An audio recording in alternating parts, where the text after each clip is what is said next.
What if the one defining characteristic of indie music is that it doesn't innovate very much? I know that sounds a bit like a criticism, but what if it's actually the opposite? I've been thinking about the word indie because I'm not even sure what it means or what it used to mean.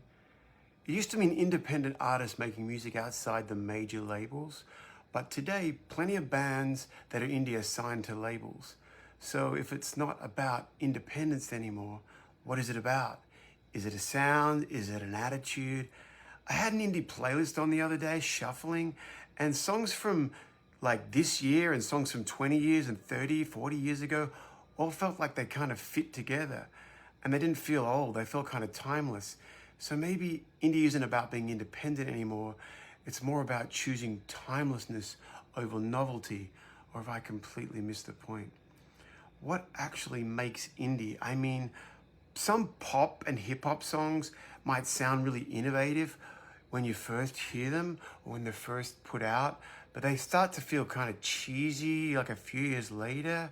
I mean, there's also dance songs that have high new production techniques and technology which just sound terrible 10 years later. I'm trying to think of some of the bands that sound terrible 10 years later, but it's 10 years later and I can't remember who they are.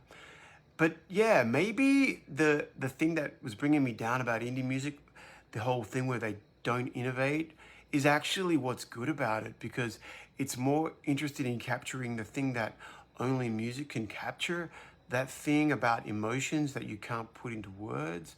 And maybe sounding old is kind of the point. It's not trying to sound experimental, it's just trying to touch you. I don't know. Have I lost the plot? Do I even know what indie means? Is it a good thing? Let me know. Thanks.